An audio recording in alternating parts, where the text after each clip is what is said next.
Yeah, no worries. All right, welcome everyone. Welcome to our October meeting. Um, working session. So to start things off, Jason, welcome back. To talk about our pension discussion. Well, the streak is back, two in a row now, with the market finished in green. I know that we're talking about decimal points at this point, but all three major indices were in the green today. So between last month and this month, I think the streak is back. So hopefully you guys keep inviting me back and the market continues to go up. I sent a few kind of market slide updates and kind of where the plan stood through the 27th. Happy to report that both finished the quarter very strong, and I ran the preliminary reports through 9:30. Both plans were up over 12%. So very, very strong performance. The capital market slide deck that we spoke about when I was here in September, we were talking about this idea of a follow through of a widening of the leadership, right?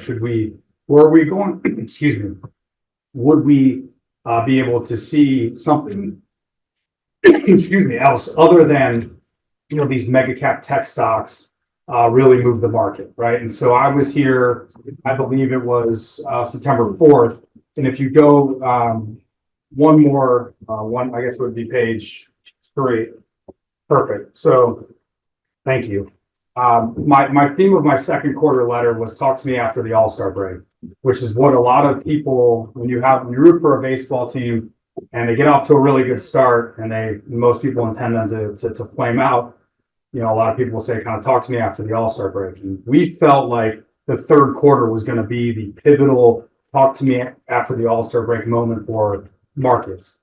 The tech companies, the NVIDIA, the Microsofts, the Apples of the world had really taken the market about as far as they possibly could.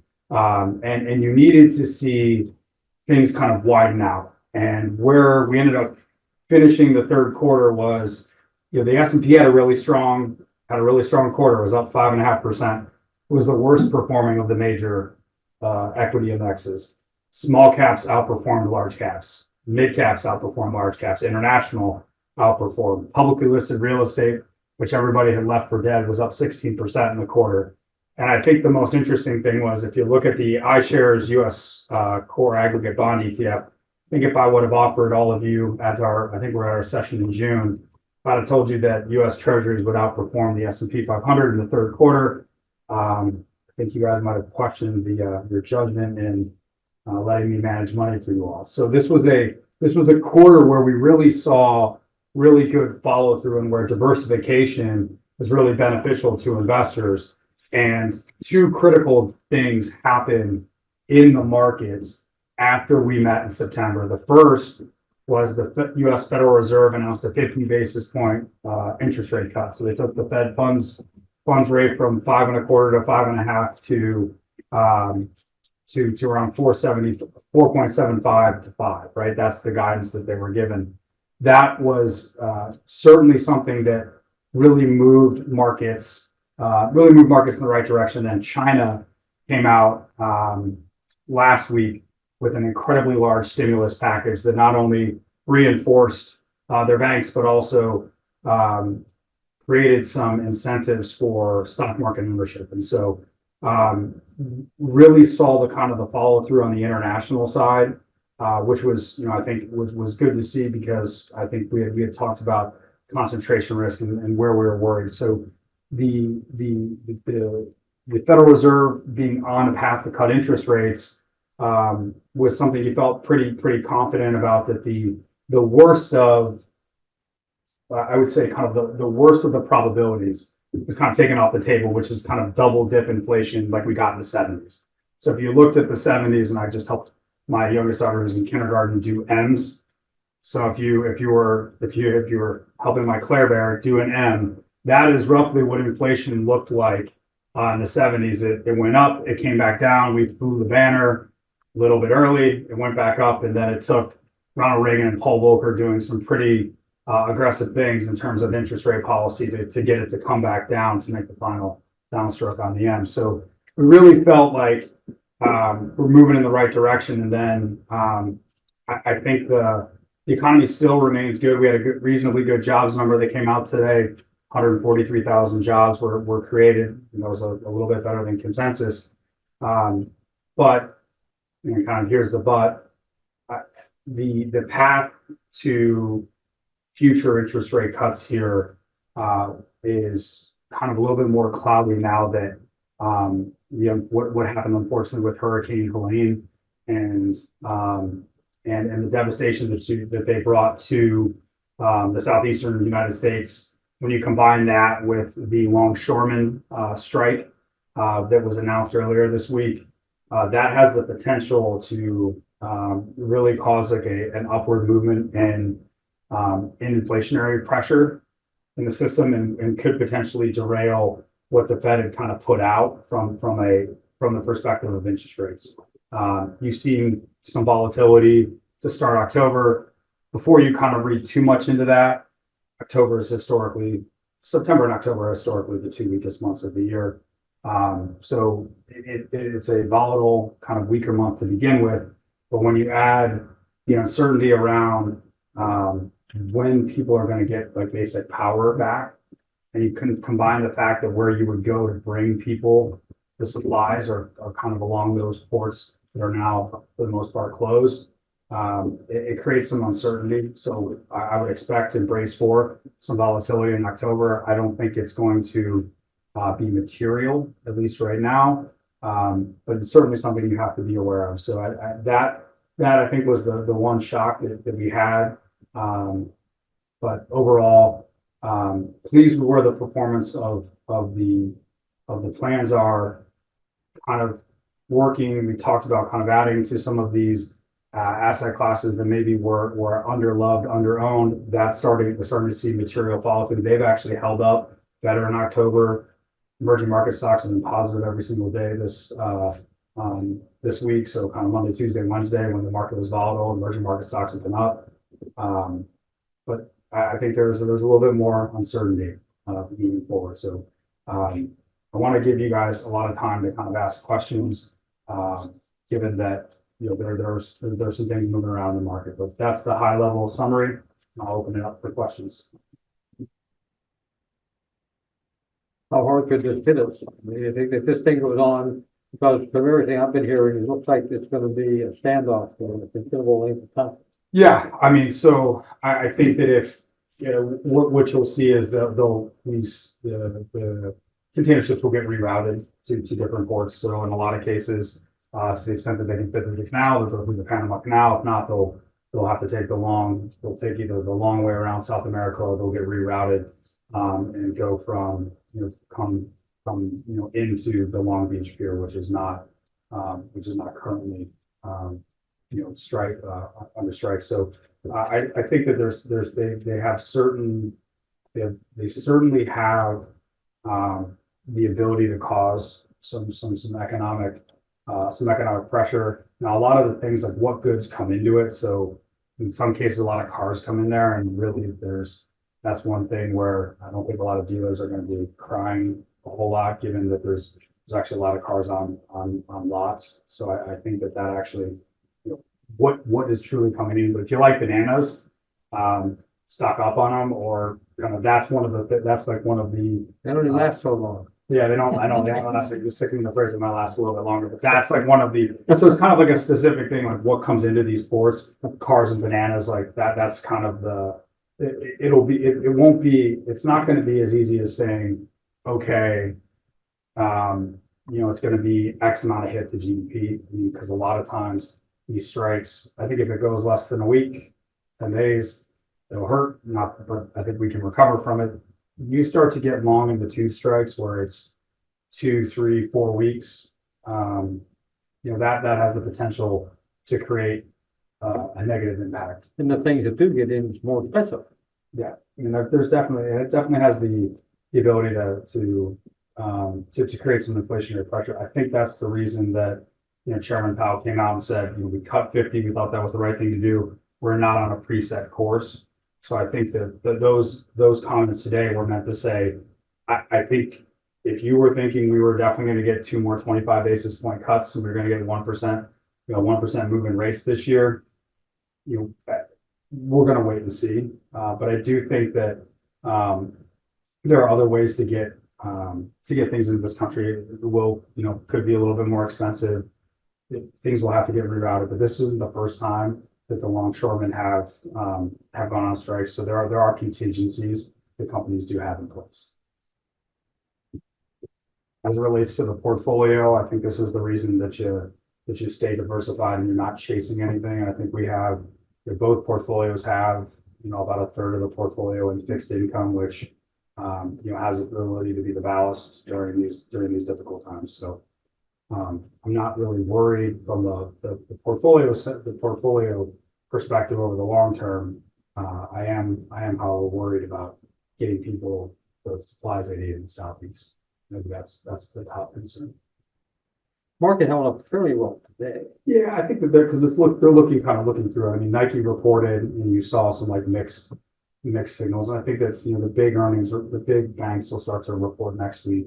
Nike gave you what I think a lot of companies are going to say is that some sales are strong, but you're seeing some weakness, some pockets of weakness, and there's signs of hope and growth. The consumer still remains resilient and strong, and I know that that's somewhat of a narrative that people are like, that doesn't, how are they still strong? How are they still spending?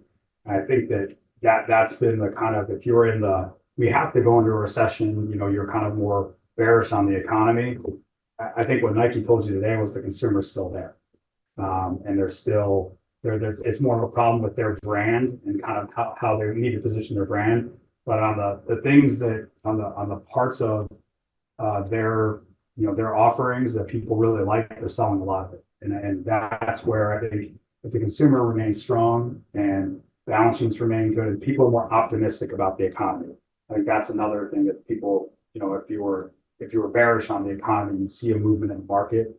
We've seen some data that says they're starting to see some burgeoning optimism amongst kind of the broader collective American populace that economic conditions are actually getting better. Which is another reason you don't see the kind of the panicked reactions. Jason, I noticed on the slide that's up there right now, the Vanguard Real Estate ETF is up 12.78%. Did your firm kind of see that going higher with the rates dropping? So I guess the people that are depending and under contracts have gone up substantially in the last week or so, right? Yeah, I think that is I think publicly listed real estate, you look at, it's a lot of just like what do you own. But I think broadly speaking, it was an asset class that was left for dead because interest rates were going to stay high. You had everybody talking about office as someone who actually when we go downtown Pittsburgh. I mean, there are some offices that are full and some are kind of full and some that aren't. They don't have any people walking into them at all. I think but that real estate, there's so much that goes into that. I think if you poll people really think that multifamily, so kind of condos, people are very constructive on that. Industrial, incredibly bullish on that. And there are signs that part of the real estate market's good. I think it's more of a sign of people saying that the higher for longer in terms of interest rates is over, and you see that reflected in both the bond returns. I mean, we had U.S. Treasuries were up 5.5% in the quarter. I mean, that's like a good 1-year return for them. So I think it's more of the case of they were so negative, people covering their short positions or making speculative buys that some of the stuff that they own is not going to go to zero, and there's a reflection. I would say that we're less constructive on kind of the real estate, where we think you can capture that values in kind of small cap and mid cap stocks, which all kind of similar moves. We think that they have longer tailwinds than the REITs, because at the end of the day, the REITs still have a lot of debt. And yes, interest rates, you're getting a little bit of a reprieve, but these are still heavily indebted companies, and they're not going to. We think that the kind of the earnings growth, tailwinds from a consumer that's more feeling better about where things are, and kind of reducing of overall fixed costs.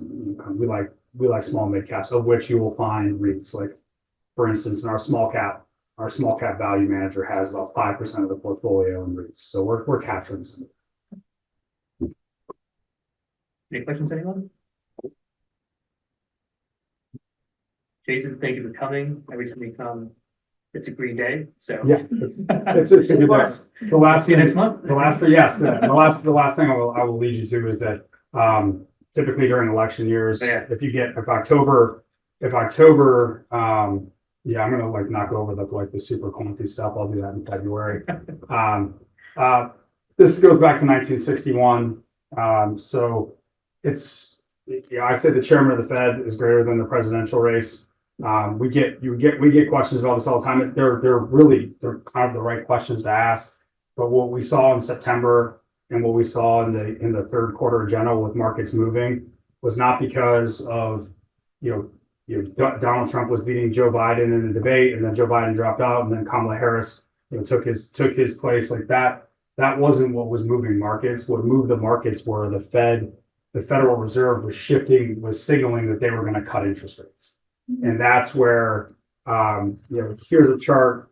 Stocks go up under Republicans, it goes up under Democrats, goes down under Republicans, it goes down under Democrats. But in an increasingly financialized world where we have $32 trillion of debt on the balance sheet, and you're talking about a really complicated economy, chairman of the Fed is really going to move markets. And as we think about the pension plan and kind of moving into 24 and 25, this is the last thing I wanted to leave you with, is that the potential policies of the winter in November, we will kind of 25, 26, we might be talking about kind of how they're moving markets, but overall, policies come, policies go. But if we stick to a plan, we execute on it, the pension, the people that we promised that we were going to have money for them that they've earned, will be there for them. So I'll leave you with that chart. Jason, the IBEX Sun just large stock index, that's what it tracks, right? So is that basically the total market? Yeah, it's a total. Yeah, it's the total market. Okay. It was, I think back in the 60s, it got to a point where there were more than like 100 stocks. So, all right. Cool. Anything else, Jason? Okay, thank you so much. See you guys next week. Yeah. Or next month. Next month. Thank you, guys. Thank you. Take care. Okay, all right, so on to old business, home rule charter. Thanks. At your place just over the weekend in our monthly magazine, there was a short article. It's the 50-year anniversary in Mount Lebanon, and it's more of a directed to the general public of what does that even mean. This is a community that's had home rule since the 74. I don't know. I don't agree with all of the details in here. A couple of them are probably either oversimplifications or not really addressing the issue of this IT office at the end. Like, you don't need a state law to say you need a IT folks. But other than that, in terms of just saying, well, here are the different structures, other types of boroughs and townships, and here's where you're living in a county as well as in a municipal corporation. It was apropos due to the discussions we've been having. Actually, it's also not correct that other changes go through essentially constitutional. What all their charter changes do, That but makes no, sense, they can but do not ordinances. ordinances and regulations and proclamations. But it did, I mean, I was thinking of this when it talks about, well, the state law is tough to change. Just thinking of, okay, Borough Code says we need to have a physical quorum present, for a meeting before we could start having people use Zoom and participate. If you ever wanted to change it, they during COVID, there was a state law that passed that, opened it up for, under Act 15. But then close it again. So that's the type of thing that, okay, we've got the state law telling us for some reason, if we wanted to allow, more robust virtual process, you can do that through home rule. But is that really, you'd have to find a lot of those different scenarios. But that's a type of feature that the state law says you have to do it one way if you want to do it different. Sure. You know, I didn't send everyone an article. Not an article. It's lengthy. It's like 37 pages. So whenever you have your board, time on your hands to read something. Yeah, it's got a lot of details in there. So, and is that the firm that we talked to? It's like the planning one, yeah. Yeah, they're the ones that like did the analysis. I've talked to them and they're putting together an estimate of what they would charge to walk us through the process. Okay. Awesome. I did look on Wilkinsburg's website. There's a lot of information on there now. They continue to like publish information. They have a couple of open houses. I can find out if they're online and they are passed along, but I did reach out to their president and mayor again to see if they can come to us. They might be busy with these open houses or whatnot. So hopefully they're back. Just to refresh, Wilkinsburg, they're dealing with this for financial reasons that they're undergoing right now. Is that right? There's no. Yeah, they are. It's not an option. Yeah, for them, they're pretty dire straits from what it seems. They started this in 2022. They're one of those that they disbanded their police from, right, chief? Right, chief, and went with the city.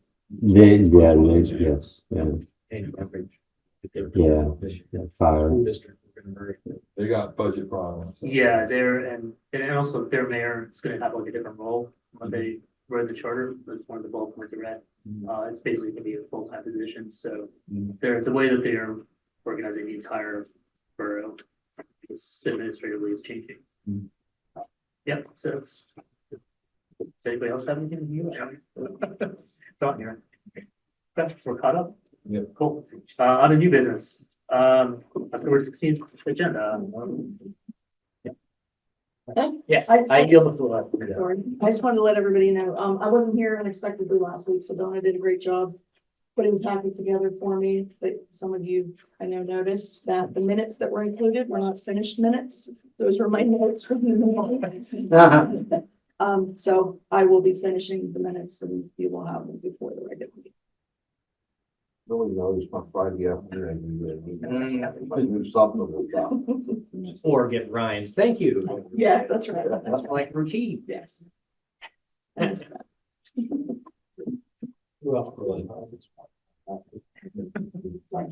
Yeah, you're good. Cool. All right. All right, so yes, I got a number of items on the back you can see in terms of contract awards. Things that we can discuss in a little bit, particularly the MS4 on Ramblewood project, other one for reapprovals for the subdivisions. Other one is a simple subdivision for Pine Creek Road subdivision. Sean or Tim will address that as part of their reports, but just so everyone remembers that those simple subdivisions don't go to planning commission, straight to council recommendation records.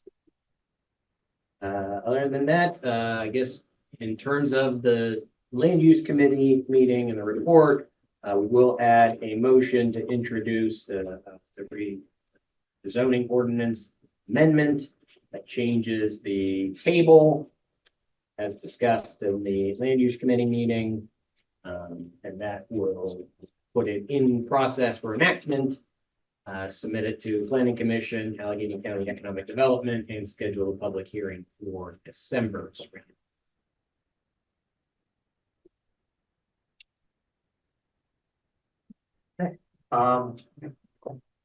Any questions?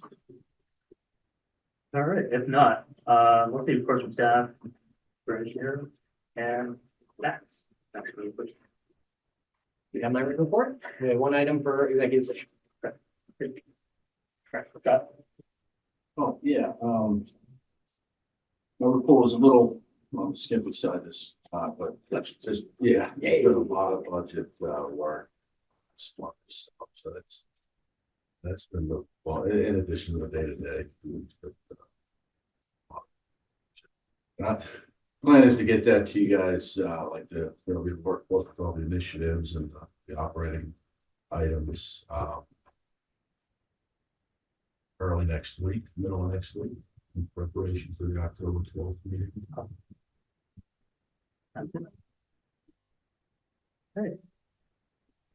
Tim? This month, we don't have any zoning hearing board applications, which is a good thing. We have three conditional use applications that have been through the planning commission. One was, sent back as table from last month, for solar panels. Another one's gonna be a detached garage on the same property on that area. It's over 1,000 square feet and, there's a home occupation. But, woman's looking to sell flowers on Nicholson Road from her house, grow them and sell them, so. Kind of interesting. She gave a sample to Marcy and they pretty nice flowers. And they were almost like wildflowers and they were just kind of dumping stuff all over Marcy's desk. And when the bugs came out, she screamed, so out the door they went.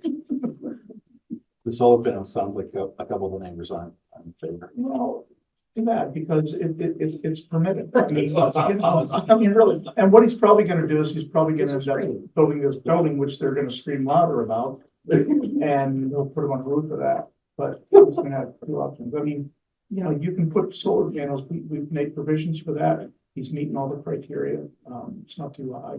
It's basically, I don't even think he'd be able to see it from the peak. It's just have an issue with his neighbors, so. Yeah, I was at the meeting. There's some ambiguity on the property line. So there's some confusion on that. And there shouldn't be, because you just have. Yeah, he had the survey done. So the if neighbors there's ambiguity, it's not. Exactly. He doesn't have anything about the actual survey. Yeah, exactly. Yeah, they He thought. was a higher surveyor and disputed. And we're out of it. That's not for us to. I was at that meeting, Tim, I know you don't survey your application, he didn't seem interested in putting it on the roof without me. He said, Well, he doesn't want to put on a roof Nice of house. the existing building, but he's thinking about putting it on the roof of the building that's proposing. He wants to do a large shed. And it's the only reason, it's under the square footage footprint, but he wants to put a basement in it. So that drives the square footage up, that doubles the square footage, so I think it's 720 square feet, so it's gonna make, 1440. Is it heated? How high is it gonna be? I mean, We have an accessory. Height. 3 plus inches. All right, that's that. Okay. Bump up for solar panels. 15-foot max height. All right, this client.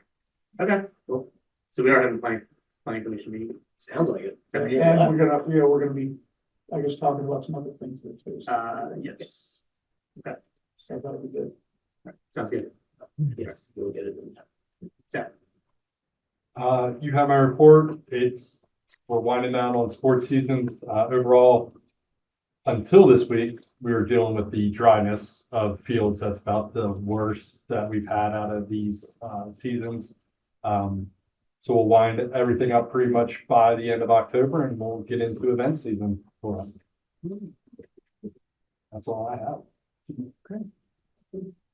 You have my report. I guess the biggest issue with going forward is the golf outing.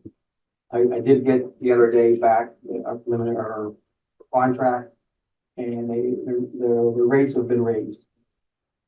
So we really don't make money per golfer. In the past, honestly, we make $7 a person. At the current rate that they have, we would be losing $12 a golfer. At the rate at the price we're at the 150. So they've already made, as you pointed out, they kind of cut back on what they're giving us. yeah, I mean, this year wasn't a good year for the previous. I mean, that might have been a staffing issue. Shannon's a nice place. It's not a Nevillewood. At $150, we have not a hard time, but it is a push to get the 88 to 90 that we have. Do we raise our rate to 175 a golfer? I don't. So talking with Donna, we put some, we called Diamond Run to see what their prices are and what their availability is, and Wildwood to see what their, they're two relatively close, decent facilities. Just to compare. What do we charge this year? It's 150 per golfer. Now, did that go to 175? To make money, you would, yes, because it came in at 162 costs. And you're still per not making much of it. And you're not making money, right? We only make the money on the actual the sponsorship, which is also getting difficult where we dip the same sponsors every year without getting new sponsorship in on some of the things. So Is Cranberry Highlands last week? That's a nice- it's nice, I don't know if they do outing in a public course. Yeah. I'm not familiar with their facilities, their banquet facilities or not. I mean, it's something to look into, but Yeah, maybe Devon would be awesome, or even Lockwood. yeah. I mean, I know Diamond Run's going through a renovation, their clubhouse and their dining and their banquet facilities. So I don't know what the rates will be at that point. I mean, Diamond Run's a corporate, they're in by club course, it's more of a corporate, they will be based off, they own golf courses all around the country, so. But, looking at options, I really wouldn't see, our date as of right now is still held with Chanton, but I wouldn't sign it yet. Maybe next month I'll come back with what we have. And there's no sense having a golf outing, we're gonna lose, 1,200 before we make money, so. Well, it's nice that they increased the rate, but you can still go back and say, we're doing this as a charity, how about you guys cut us the rate too, right? And Yeah, for what it's worth. Everything's negotiable till it's not.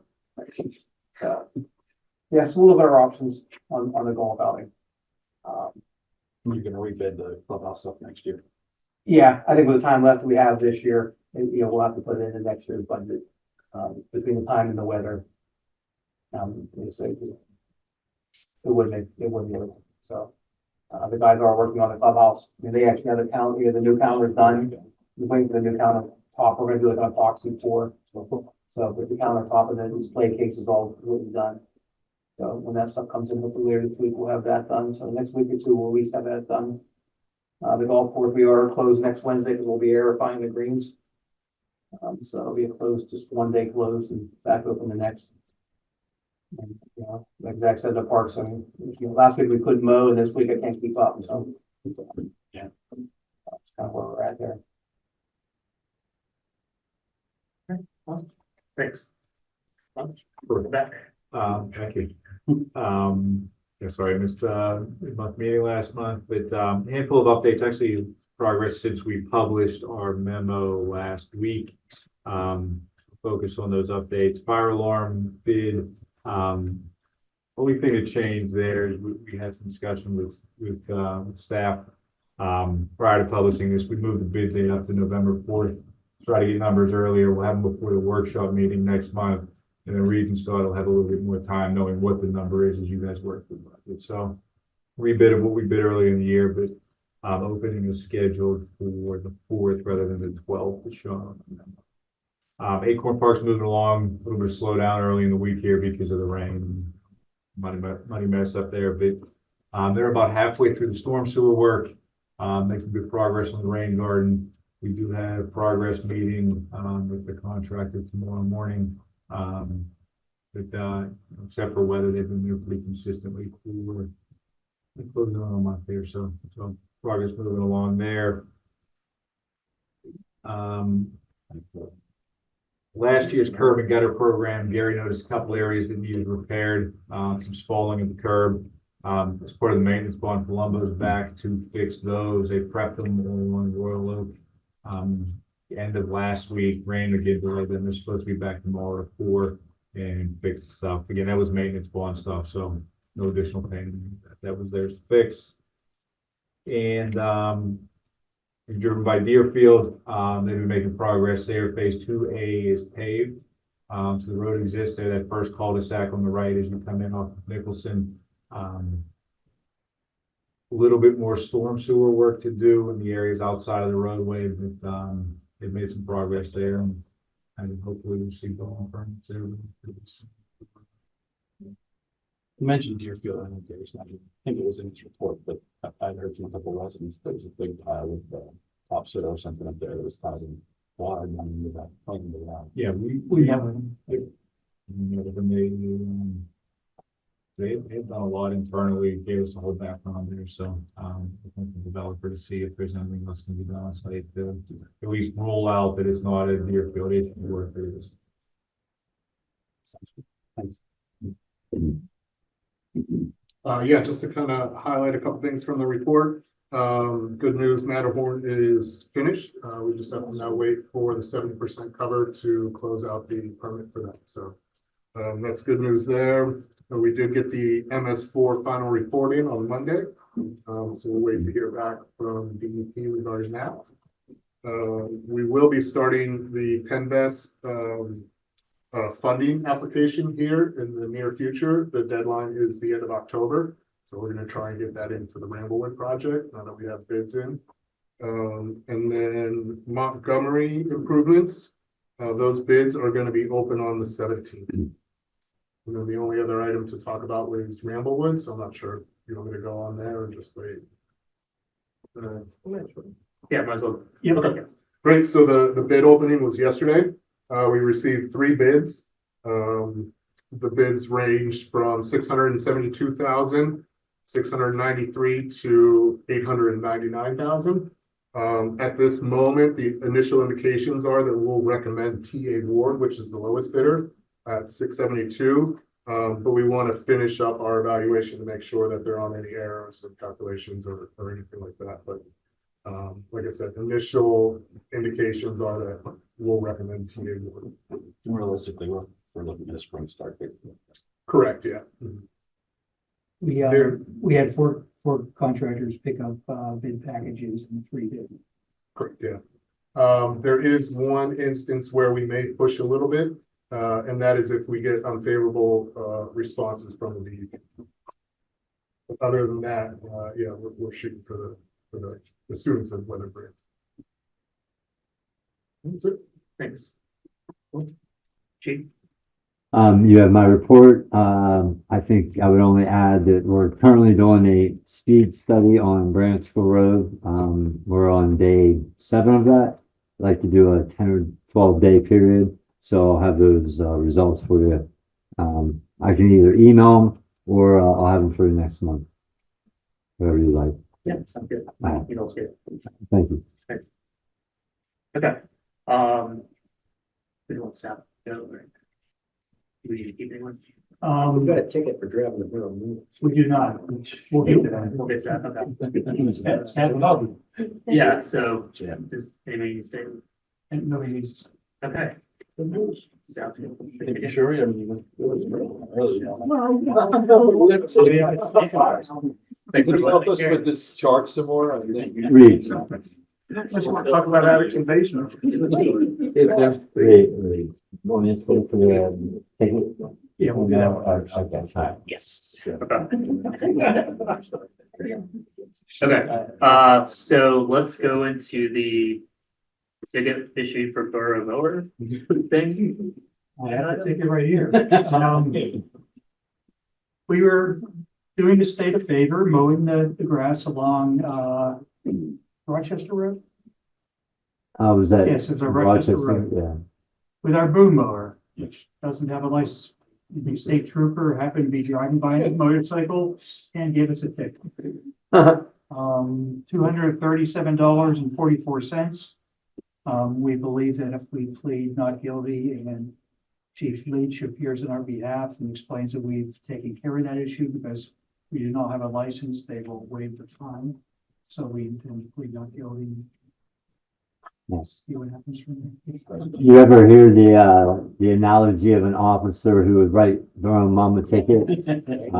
Unfortunately, that is to encounter our mower. But I believe Magistrate Roselli is a fair man. So I believe that if we explain what happened, he would be willing to reduce the fine or give us a warning. Should be licensed. It should be licensed, yes. Through Franklin Park, and he's 1 mile over, you pull, well, whatever. 1 mile over. I thought this was gonna be like a George Jones situation. Okay, well, are there any court costs? Court fees? We still. Yeah, on the citation, probably the fine on that is $75. The rest of it is court costs, ambulance fees, Wow, okay. So the guy that got a ticket had to be taken by ambulance to the hospital. All right. The only good part I'll mention about is if you want to say a good part. He issued it to the borough, so our employee would not receive any kind of points or anything against his license. It wouldn't affect him. Yeah. But the borough might be in trouble. The borough For a could while. Yeah. I'm not sure. All right, sounds good. Thank you for appearing on behalf of the borough. Sure. Is it, just a question, is it possible, if we do have to pay a fine, that we can send the state a ticket for mowing along the way? And it, Have Increase the an mowing? agility agreement in place. It's already in place. I'm Scraping. you can always just say, whoops. Just saw there was a state trooper on Rochester Road. Yeah. Yeah. Surprising. All right, Really good. Throw away wildflower. do we still need anything? You still need- No. No? Okay, all right. Thank you. All right. Good night. Have a good night. That's it. Okay, just picking back up. So review the MFPAA municipal funding proposal, so everyone should have got an email about this. Yeah, so they floated this to us. Do you know what happened in between the board meeting and? Yep, Reed, you wanna Yeah. weigh in some? I'm not, I won't speak for Chris, so I don't know. You know, there were obviously some fireworks at the board meeting and, you know, Chris has his opinion of the way the inventory should be run. And he did speak to, Marcia Kelly, I know about this as well, and I believe to the board. They decided on the best approach apparently, which was that the three northern municipalities would be on a contract. If you're not going to sign the contract by February of next year, they will receive notice that they will no longer be served. In that McCandless and Franklin Park will continue to hold. So it'll continue being a 7-member board.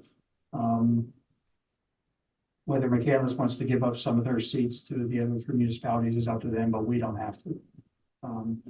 That's pretty much everything that was introduced to them by a McCandless council member. They've kind of tossed aside, other than the fact that he did say that if they do decide to go with a fundraiser and they hire somebody, and that person happens to be successful, that could certainly reduce our contribution. For the 3 northern communities, they're in a contract, so it is what it is. So when you talk about the contract, that's the proposal. Nobody signed any contract. Proposal is a Nobody 10-year signed any. contract, that is correct. Yeah. Yeah, I mean, the canvas hadn't even had conversations about this yet either, my understanding, so, No meeting of the minds at all here at all. yeah, I don't know where this is gonna go. Do we have a time period to potentially take action? Not at this Well, point, no, no. we don't have to actually. It is what it is. I mean, we've got a contribution that we said we would give them this year. We don't have a contribution yet for next year. They're asking us for one now, less than what they asked for this year. Hey. True, but significantly more than the incredibly wealthy municipality with Pine and Marshalls. Just keep that in mind. Correct. Then they've been asked 40K each of those 2. Bradford Woods, I do understand, they are very small and making scrap, so they're being asked for 5K. Actually, we should go around and see what everyone thinks. We reach anything else you want to add? No, they will formally ask for funding on October 12th of the budget. Yeah. But this is the proposal they would be bringing to us on the 12th. At this point. Luke, what are your thoughts? I don't hate it. I mean, it's kind of in line with what we've talked about needed to happen. The funding seems a little, the formula. But you're okay with the contract idea? I get that. I mean, I don't think that's a bad idea. The No. problem is the funding is whack. It's bad, yeah. I almost feel like it's just like a proposal. You come back and, you give me your counter offer or whatever. It doesn't feel like that's the end of it. Yeah, I think there needs to be a locked in structure. And as I've said before, I think it should be similar to what the library does. That's my opinion, very fair. But otherwise, I guess it really doesn't matter what those three say, it's really what we say and what Ken says, right? Yes, because the Tim's authority at any point, I think you give notice, any of those three communities that in a year they will not be serving.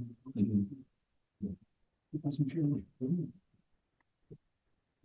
Tom, what do you think? Sorry, look, Jim. I'm good. No, I think it's a good plan. I mean, it's moving the needle somewhere. We'll be saving money, so. I mean, I'm assuming this would be a little of our voluntary contribution we can make. Yeah, which will start to 80 this year.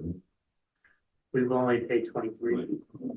It still could be 23, depending on how this goes. But yeah, you are right. It is lower than the previous year. You know, I agree with that. I have an issue with the methodology.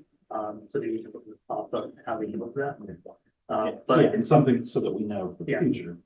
How it's moving, right? What are the parameters for this contribution? Like, why did it come down the way it did instead of based on utilization and? Again, I don't want to speak for Chris, it seemed that they're just trying to get this thing moving forward. That, you know, the three northern municipalities contributed this much this year and seem to be okay with it. So why don't we start there Mhm. in year one of their contract, as long as it goes up by an inflationary number each year I get it. thereafter, and then they had a number they were trying to hit, so they asked McAllen's for the same thing they contributed this year, and they asked us for less. Is the way they came out. I don't know if this is part of the conversation or anybody else noticed, but it seems like they have an important number of board seats compared to Franklin Park based upon the contributions and the utilization of the two. Like, what's going on there with it? Has that always been that way? It's always been that way. That's the way it started. And back then, McAllen's was Yeah. obviously more populated than Franklin Park. Okay. was. hopefully, So I'm just wondering why it's set to the next February, so why we cannot do it a little early next? Or why it's just next February? there's a notice period. You have to provide 1 year notice. There's a contract. So you provide 1 year notice if you're going to kick them out. Yeah, I know, but I know this point. I mean, just it still has like a 1, 2, 3, 4, 5 months, right? Before that. I'm kind of that. Yeah, why we cannot like No. give them like a kind of end of the December, you know? Oh, that's too quick. Oh, it's It's contractually not allowed. Plus, as I Let's think get them through budget. they have to draw up the new contracts, I think, too, so it gives them a little bit of time. Mhm. That they call them agreements. But if you're looking for leverage, we haven't made that payment yet. And I think everybody wants to talk about, do we make that payment now or do we wait to see what else happens with this negotiation?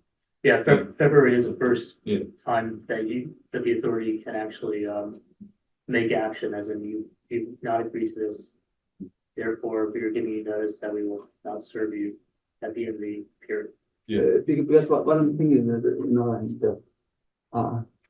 there are still 5 months, you know, and to the February, so, and why we need to do them. So maybe I mean, you can talk about like something like that, but is that the requirement or is that? It's a requirement. Yeah. Yeah, there's a legal requirement, right? So we can't, yeah, the authority, there is a legal requirement. We can't do anything. The earliest we can do anything is February. So that's the cutoff date. So they're getting the cutoff. They're being told, well, they would be told what the cutoff date. They'll be told, yeah, if they don't agree, they'll be told they're cut off. Yeah. Can they come up with something else that's like to push the date and like to like next June or July or something like? Can they do something like that?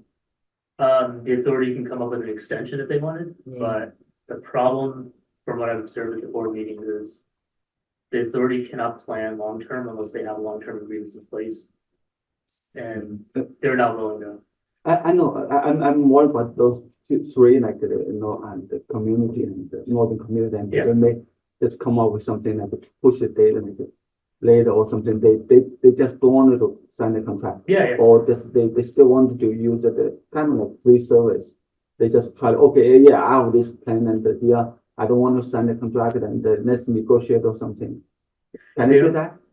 They can counter, but if they don't have, if there's no agreement made by February, the board can actually put it on the table to kick them out. Assuming the council agrees. Yeah, Now, if that's the way it ends up going, it will probably cost us more. Right. sure. If it doesn't shrink. Well, even if it does. Even shrink. if it does. Yeah, there will be, it will, Yeah. yeah, the more people you have, the more customers you have, the cheaper it is to run. It's an economy of scale, because you're spreading out the cost. Yeah. So that could happen, but the board can determine this is not a good deal. I mean, our board members, they will bring back whatever the proposal is, and I've been going to the board meetings when possible. But I mean, our board members are pretty aligned. The Franklin Park ones are anyways. So we could provide some direction there. But the earliest we could do anything to execute removing them, those three communities, would be February, if there's no agreement. The annual agreements, are approved February first, so. So that date is kind of fixed and right, nobody can really make it change. or Same something. with the 1 year, right? Yeah. That's in the contract. Exactly, yeah, I don't know if it's statutory or if it's contractual. I think it was- but that's one of the two. I mean, I don't think Yeah, both the dates are fixed. sometime. Yeah, that sounds good, and at least, we're doing something that, to help him. I think it's a good time for them to throw this out there because everybody's doing their budgeting for 2025, That's, including us a week and Saturday, so, I think that's part of the idea here. yeah, so I think that was, I mean, I know what Dr. Lee's saying here about that we do it quicker, but really you wouldn't want to. You want to give everybody the chance to include it in the 2025 budget. Yeah, I mean, if they only say 25,000 and you see it on their budget, that's on their website. Right. Then we know what their answer is. Well, no, what the answer is. Okay, Okay, that's, okay, Neil, yeah, any thoughts? Mayor? Let me refresh because sometimes Yes. I don't get everything down. No worries. So, we're trying to decide tonight if we sign the contract, is that what we're trying to decide? tonight? Yeah, they gave us a proposal. Yeah. And the proposal is for Franklin Park's contribution next year to be about $57,000. Yes, I read that. But also Marshall and Pine are only 40K each. But it's a 10-year agreement, and then there's every year the rate goes up. So does all the municipalities sign this 10-year agreement? No one has signed anything, this is a proposal, That's the idea. it's the idea. Oh, McCandless and Franklin Park are I'm sorry, Reed? McCandless and Franklin Park basically own the authority, so we don't have to sign any contract. We'd be contracting it's with a the other service. folks if they're interested in having the service going Yeah. forward. So that's kind of the problem that they're gonna be facing if this goes out, which is, do they sign the agreement and agree to the payments that are in the agreement, or do they want? Is there still discussion about fundraising with, Yes, there is? But That would not, cut us a break if they fundraised and it worked. but but they're not not, in that form. yeah, they're not banking on that Yeah. to balance the budget at this point. Yeah. Okay, Yeah. so what are we trying to decide tonight? I don't think we're deciding anything. Yeah, today. It's just a report. Just a discussion. Yeah. What's your perspective? That could be, whether that's proposing, Might be legit. is okay or something. Most people thought it was great that there was actually gonna be some type of proposal that required them to contract. They weren't so good with the Okay, distribution of the payments. They thought Okay. that's. yes, I'm in agreement with how it's moving forward. Yeah, Yeah, That's, I okay. think it could be. Other contracts. Okay. All right, I'm good with it. yeah, actually, just a little side note, Matt's just informed me of something we might want to be aware of. Just in terms of the 10-year contract, that sort of jumped out that there's a general rule that a municipality can't bind the hands of future council members, with the exception of collective bargaining agreements, bond issues, things of that nature. So there might be some pushback on 10 years, and there are ways to address it in the contract to allow, 30-day out, for convenience. But it might be part of the concern. Anytime municipal solicitors see long-term contracts, that's the first kind of thought we have. Who's this exceeding the scope of authority? It is an issue if it's the municipality that's the buyer.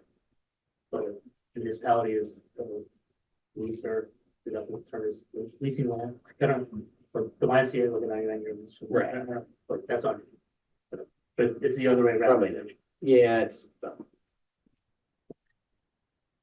Okay, so maybe, that's essentially a. so maybe some pushback is. Maybe on Yeah, that point. if they decided to think about it. Sure.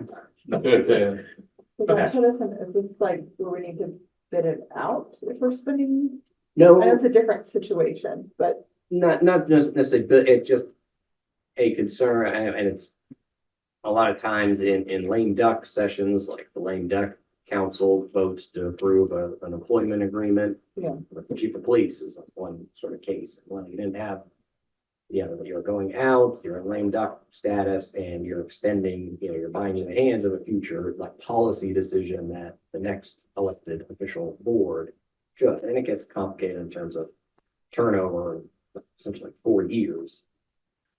maybe that's the nice. Okay. Okay.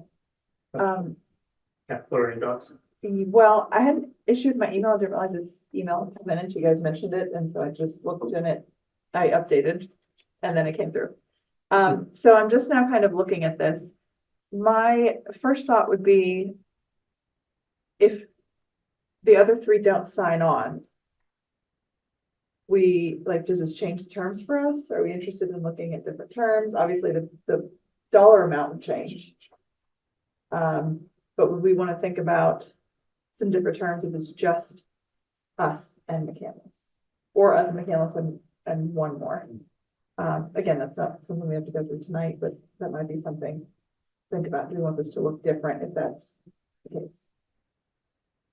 If they don't sign on, do they lose service? If McCandless backs it and we back it. Wow, because they've tried this before, right? They tried to get somebody else to do it. Right, Lee? Am I right? Yeah. Talk yeah. around. Yeah, they shop They around. couldn't get it. Yeah. Right. So, because they have more stuff to lose. And so, we are trying to push them like to sign the contract. Yeah. Is this the first time that the board has sort of invoked this clause in their contract? I think like it seems justified them. That's what I observed. Let's put pressure on them, right? Yeah. This is the first time they're being. That's good. Yeah. That's good. That's great, and it's good that it's Yeah. them applying pressure. Yeah. Right, yeah, right. I had one more question, but I don't know what it was now. Oh, well, move on. We haven't made the payment yet. Are we gonna use the payment as some more leverage here for a little bit? Or is there consensus about Chris that? did say they could actually use that payment right now. They came up with something and put But it he came up together. with something that Yeah. Yeah, Well, the young municipality would pay less next year. This would be payment 2 out of 3, right? Yes. But we'd be paying more than the other two. Correct. municipalities that, Yes. Actually, more reserves that we get. Are we- Correct. sorry, Yeah, I go ahead. remember my question. Are we comfortable with the breakup or the breakdown of the board? And I know that you. I asked about that. Right, yeah. that's how it's always been, but Yeah. that doesn't necessarily mean it's how it always has to be. That's between us and the canvas if we want to change that. Yeah. Okay, I mean, I feel like 5-2, like, by now it's 5-2. yeah, And I don't know how that came about, that's before, I mean, that's what's in the Articles of Incorporation, but Municipalities Authorities Act, when you have a joint authority, is supposed to be evenly split. well, I mean, I don't know. well, if we're paying 57,000 and they're paying 102,000, why don't they just get double what we get? Double the board members, not I agree. one additional. And maybe this isn't the time to negotiate Yeah, I that. think maybe we wait and see how it flushes out, because maybe they'll plan the board seat and then it takes care of itself. You see what I mean? That's something to keep in mind, though, even Yeah. if it's just two of us, Agreed. it's very lopsided, That's very much. Yeah. and for what reason? Well, I think it's, having lived in McCandless from 1955 to 78, when this was formed in 77, McCandless was so much larger than Franklin Park Yeah, that makes back sense. then. I mean, I had friends that lived on Hopkins Church Road. This is in the 60s, and just driving out through Inglemark, you were into no man's land before you know it. Right now, they're still bigger, but they're not, many times larger than what Franklin Park is. Yeah, so I think that may be, So I think that might be all the way back to the original charter. that makes sense then, but maybe that's something we should revisit. Again, not necessarily this juncture, but looking forward. Yeah, I definitely agree with that. Would at least give us a board seat, another one to start with. Okay. Brian, anything else? I just started on the payment. This is only the second, we're Yeah, holding the second payment, and there's still a third payment to be made yep. of under our course. budget, but not. It is budgeted. Yeah, here's the thing. So like Pine only paid 40 of what they were, of the 60 or whatever it was. Marshall, something similar. Everett was 50%. I know Chris says they could use the money, but like, I recommend, got it. I'd recommend you make the second payment. Why not make the second payment? It's already Talk about, about, we can talk about the third. we can talk about the third if things start going south from here. True, we can put on the docket. Why don't we ask for the methodology of how they got 57? Oh, I agree. I Yeah. agree. I think that needs to be. Okay. Before we agree to those, but yeah.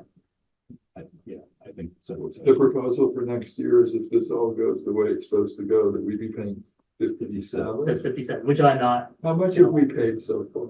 This year 23. 23 or something? Yeah, but if you count last All year, total.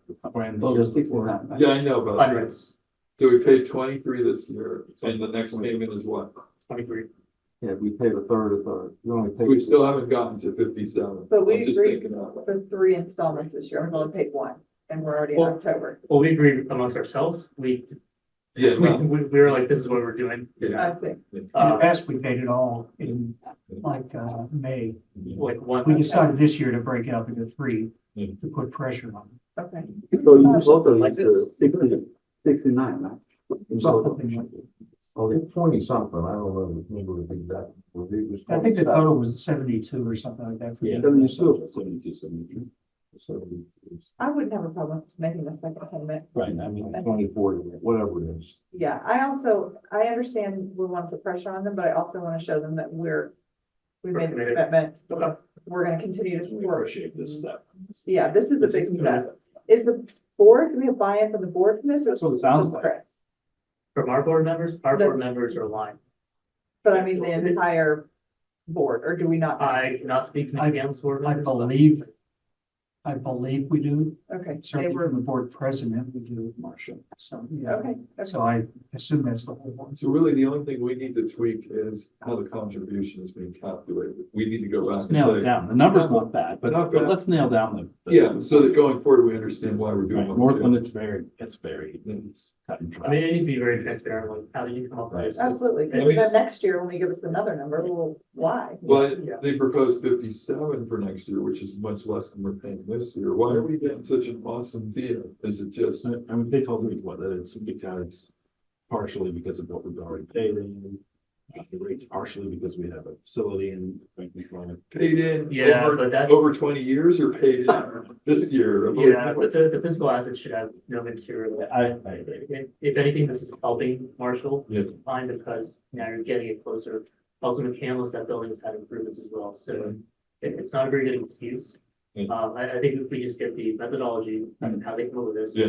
that's a start. Population and usage, it's. That's a good, that's a good way to go with it. Like we said, that library formula works really well. I can't imagine what other formula would make sense. No. Now, since they're talking about contracts with the other municipalities, I'm not sure they were thinking of a formula as how they would charge them. So that, the library, everybody has a board seat and all that good stuff. Yeah. This is a different. Okay, animal. that's fair. But let's find out what they're. I mean, if they're using the 40K, because that's what 40K is what Pine paid this year. That, next year they might just get 30. Right, that's arbitrary. They, Well, they- yeah. They've stated very clearly in the 10-year contract, it would increase every year by an inflationary number. It's not gonna, it's gonna be set in stone in the contract, So Franklin Park will always be higher. or if they hire a fundraiser, raise a lot of money, hire contribution Yeah. years. That's, But the But even contractual but even obligation, based on population. but the contractual obligation of the other municipalities Doesn't would change remain. this contract. it's a And contract. it would, The it would. fundraiser inflate. could raise $2 million and that wouldn't change. That doesn't let them off the hook for their. Yeah, it's, Yeah, I mean, I feel like our contribution level should be on a similar level as Marshall and Pine, but we'll just see what they come up with the methodology. Yeah, That's right there. and I think I'm okay with Tom and Laura saying, let's make the second payment. We made it. I look back, we did pay $24,309, no cents. Yeah, and we approved that at our May meeting. So that was indicated as 1/3 of the total payment. 24,309 would be the number. Just Yeah, that's fine. Yeah. Whatever was on the docket last month that we tabled. Kicked. Number, yeah, just bring that up. Okay, yeah, I mean, let's Yeah, go. this is great forward progress though, I think. They're talking. Came out of the blue, Yeah, I know. It sure did. because I actually have a proposal he gave me before this one, was September 17th. Didn't look anything like this.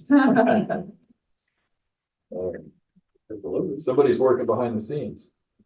Maybe Jamie saying he's done the finance stuff. After that. You made a repeat that first now, but like all of you. I can have it. Okay. Yeah, I did talk to Marcia,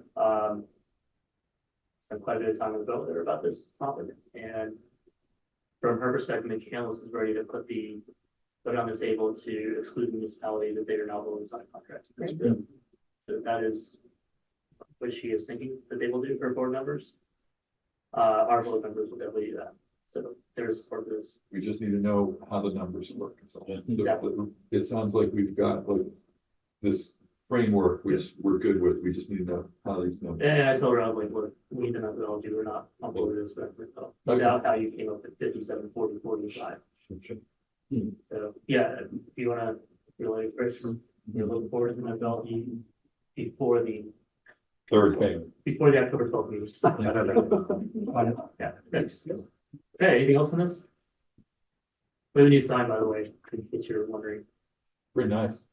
Yeah, so, Is it, yeah, it's up in it's fine, yes, so that is something. It's cool. Okay, cleaner fund grant application. Just wanted to let everyone know that Uday and I were in contact last week. We had a quick turnaround time. There's a County Health Department has a Clean Air Fund grant that apparently they've got $2 million they need to give away. They award only 2 projects and they didn't have any applicants. And stormwater and flood control actually is something that qualifies because it does contribute to pollution. So we put together a 1 million request for our MS4 program and for the Montgomery Road project, and we tied it to air quality, and we got it in by 5 o'clock last Friday. So you know, they look for disadvantaged communities, but if we're the only applicant and they really want to give the money away, maybe we'll get it. Oh, that's great. See what happens. Yeah. And there was research out there. It was pretty cool. Yeah, so, yeah, really thanks for doing that. That was a quick turnaround. I mean, this is literally, they had this money, they've been holding it, and the controller's office with Casey Boston, the health department, why are you holding this money?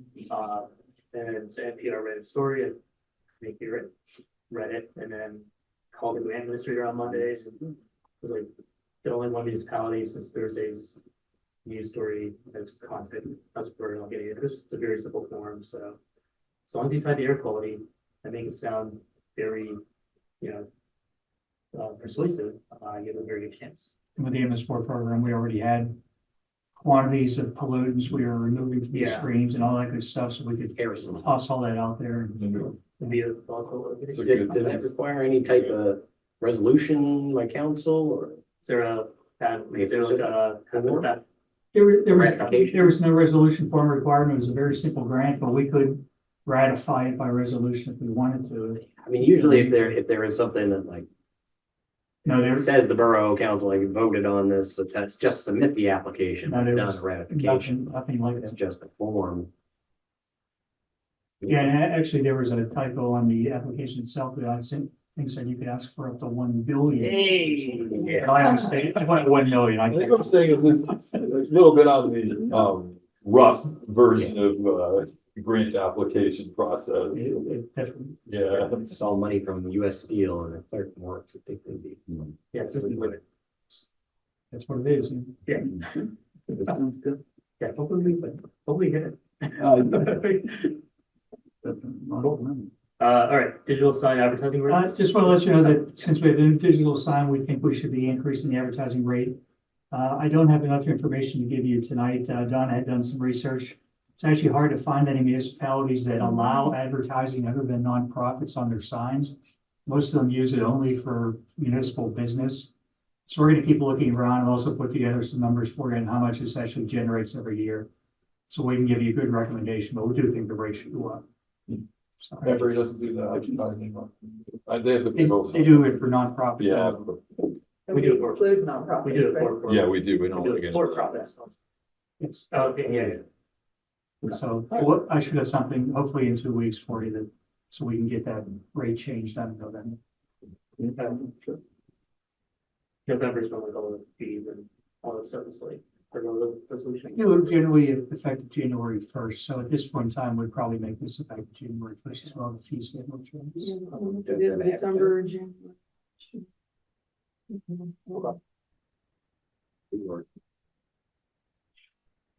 All right, sounds good. And Allegheny County has a vacant property program that most of the municipalities in Allegheny County participate in. We do not for some reason. It doesn't cost us anything. It gives the county the ability to acquire properties and then basically sell them to somebody who's going to develop them. And we have a gentleman who really wants to develop that King James property, even though he hasn't been inside it yet. He thinks he can remodel it and live in it.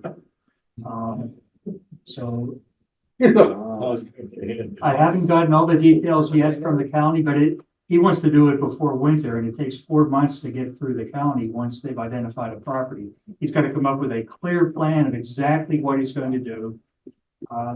Contractors and their estimates to do the work, all the work that has to be done. He hasn't even been inside the house yet. And I don't know how he can get inside the house without his approval. So I don't have more information for you tonight, but I will in a couple of weeks. But I just want to see if council will be okay with me reaching out, because it seems like at the very least, we should participate in the program. Yeah. Yeah, isn't that an annual resolution you can pass? Yeah, there's no fee involved or anything like that. Do you have these contractors, or what if the person wants to do the work themselves? Which I think this guy does, but he's gonna have a clear plan. Okay. So if he goes to the county, the county doesn't believe he can get all this done within the time frame he has to get it done, they're not gonna accept it. And he would have to pay $3,000 plus the appraised value of the property. He said he actually paid an old electric bill to get that current on that house. I don't know how he did that. I'm not sure how much he really knows about this. Is he a local person? Is he local? He's local. I believe he's in his 70s or 80s, and he wants to do the work himself. But is he in our area? He's not in Franklin Park, but he's local. Really wants this house. I'll pursue it further and have something in 2 weeks to let you know what's involved, but at the very least, it seems like something we should be doing. Yeah. Yes. All I have. Yeah, awesome. Okay, of course, from the council mayor. Tom.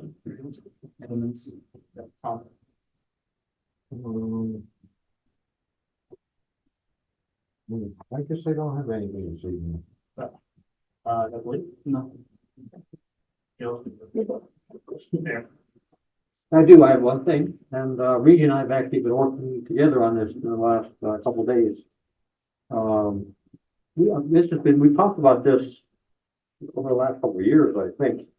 There's a lot of, there's a dangerous crossing from Franklin Town over to Old Orchard Park. And there's a ton of traffic that goes on there. And so a resident recently, just a week or so ago, informed me that her 13-year-old was crossing, and almost got hit by a speeding electric car. And the boy had to run out of the way of the car. So it prompted me to revisit with Steve, Reach. Steve, I don't know where Steve came from. With Reach as to, but I remember us having some approval from the state to do something with a crosswalk there. So I revisited with Reach. And we determined, yes, we do have approval from the state, but we have to have matching sidewalks, one across from the other on Rochester, at a entrance.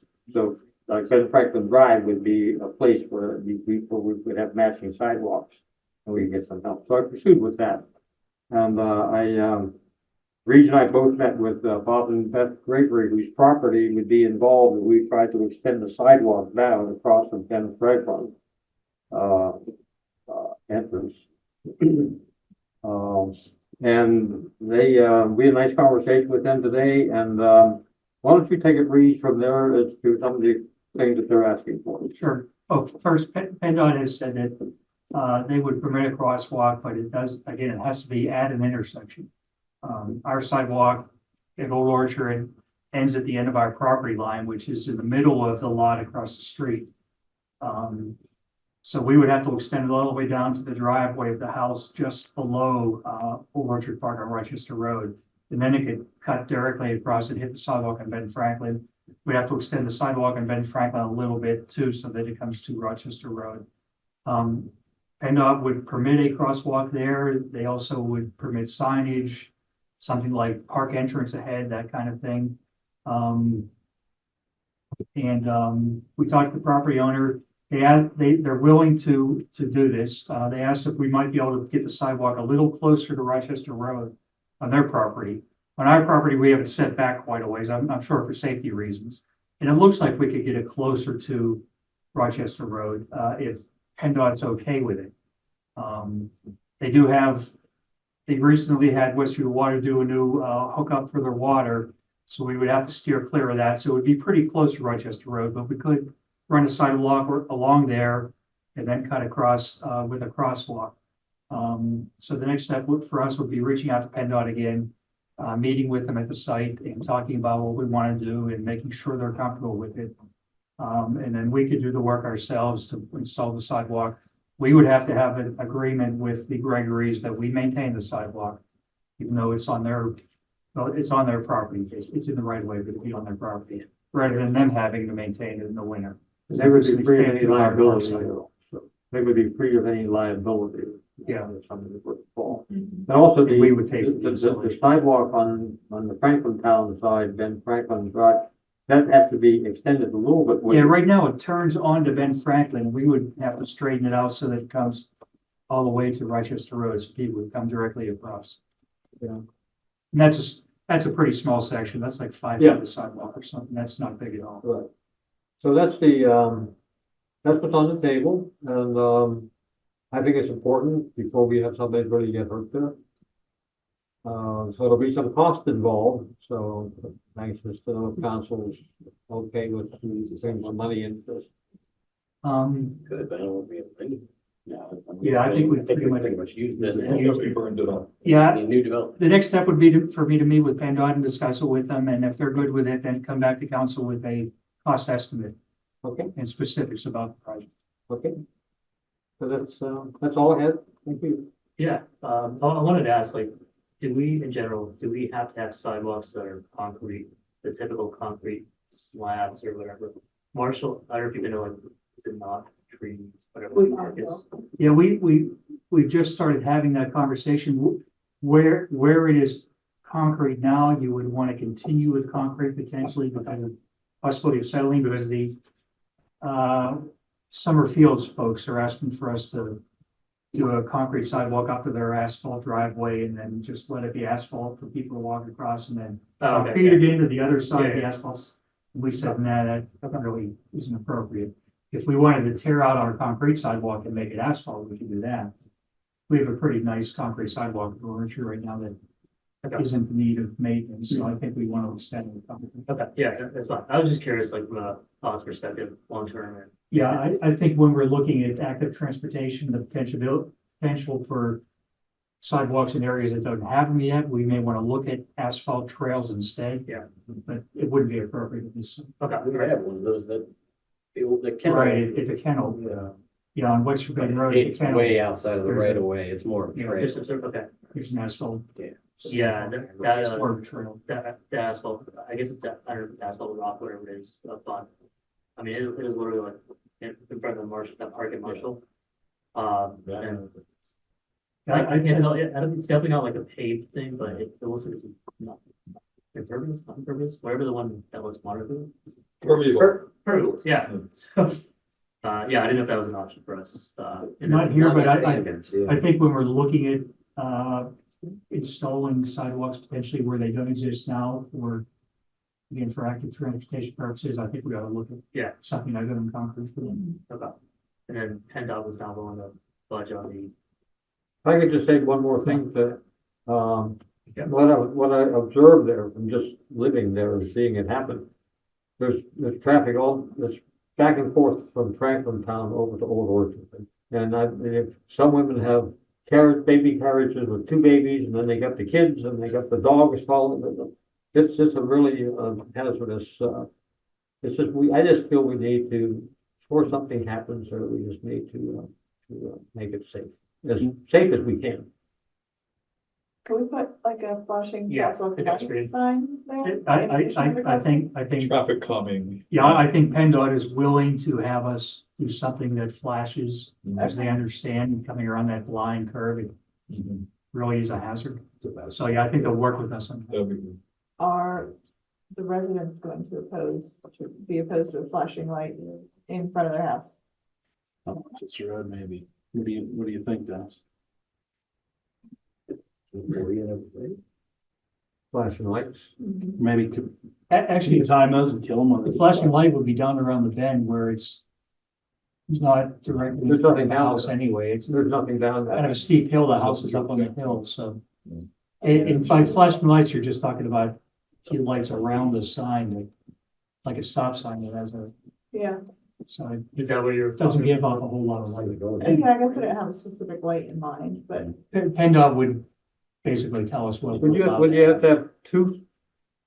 There's two ways, right? Yeah, Yeah. You're coming down Rochester, you're coming up Rochester. Correct. So you would need something at, Yes, who knows? Is this the sign that has pedestrian?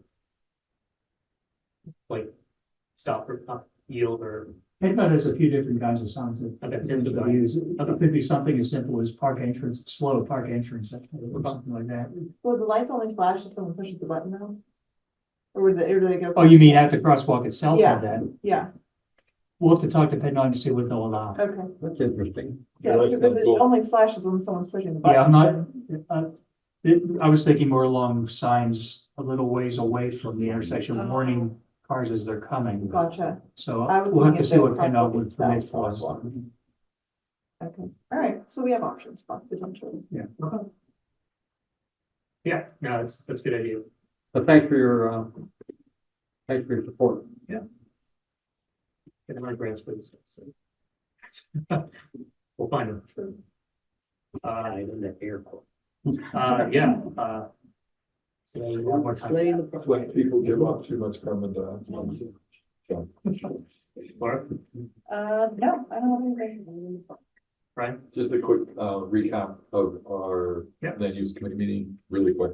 So we looked at zoning ordinance, section 212-1903 C3B and section 212-501. And we're looking at adding a definition for attic. For those of us that were there. We're also looking at amending the chart in R4 to correct 3 stories to 2 stories, because Tim indicated that's definitely a typo. And we're looking at amending chart in M2 that talks about apartment buildings height, taking it from 8 stories to 4 stories. No, good talents. There's a third spot too. Making it like uniform. Yeah. Yeah. With T+80, 2 plus. Yeah, uniform. Yeah. Okay. Yeah. All right, cool. Bring up one thing I meant to bring, oh, I'm sorry. Go ahead, Brad, sorry. Just briefly, we ran out of time. I was gonna actually bring this up at the, land use committee meeting at 6 o'clock. And I didn't get to it. Gonna run along. The tree ordinance that's out there. I had a suggestion if the council's okay with me pursuing this, following the meeting where we tabled that. I believe we tabled it, right? We did. I received an email a couple of days later from one of the three speakers, Chuck Goldberg. Chuck probably had a lot of really rational ideas, so we exchanged a couple emails the week after that. And I just said, well, he said, I have some great ideas that might help us come up with something that would be more beneficial than the ordinance that's being worked on. Ways to look at the overall tree health, and I mean, he didn't give me all the things that he would suggest, but I think it would be worth spending a little time with him just to get his thoughts. He was extremely knowledgeable. Yeah. And I'm not saying whether they could be in place of or in addition to what the current tree ordinance is, but we still have a lot, still on the table. But I would like to get more input from him. I was actually gonna say the EAC has an interest. Yeah. They were inquiring about Yeah. what's happening. Same thing. Yeah. My feeling is this might be a really good discussion with them, like, if you want to, step go. Yeah. Yeah, do you want to reach out to them? Yeah, I'm gonna reach, I'll Yeah. reach out to him. We Go for it. exchanged a couple emails literally about within a week of that last meeting, and I was out of the country and there's just a lot of things going on right now. I haven't had a chance to follow up, but I said maybe I'll buy you coffee one morning and we'll just informally get bullet points of the things that you might suggest the committee Yeah. take into account as we look at whether to amend that before we move it forward. Okay. Do you want to, it's up to you. You want to just meet with them formally and then reach out to EAC, or do you want to just like broker a conversation with these? Well, I can talk to the EAC. I'll find out what his schedule is. I mean, I'm probably more flexible than he is, but yeah, I think he's right at the bottom of state gangland roads where, he's down in the valley down there, he has the Thompson business down there. Oh. I've never been there, but it was really nice that he reached out and talked. We just briefly chatted outside of the room after the meeting broke up. And, he seemed like a very friendly guy. Tim had mentioned that he was the one that was involved with all the street crews and that when we started that 15 to 20 years ago. He knows what works and what doesn't, so Yeah. we could probably get some knowledge there that we may not get elsewhere. Okay. Yeah, go for it. Sounds good. Sorry, I didn't mean to jump in front of Max with him. Yeah, no, already good. Yeah, okay, the only thing I had is, I got this email about the PennDOT grants. I don't know if you get this from like Millennium Strategy. There's a bunch of stuff on signage. I don't know if we need like LED lights anywhere, like, but there's a grant for that. People are supporting it too. Well, yeah, they have a couple of examples of things, like signal retiming, couple of signal performance monitoring upgrades, et cetera. So, that's really all I had. Okay. So, if there's nothing else, we can head on to executive session.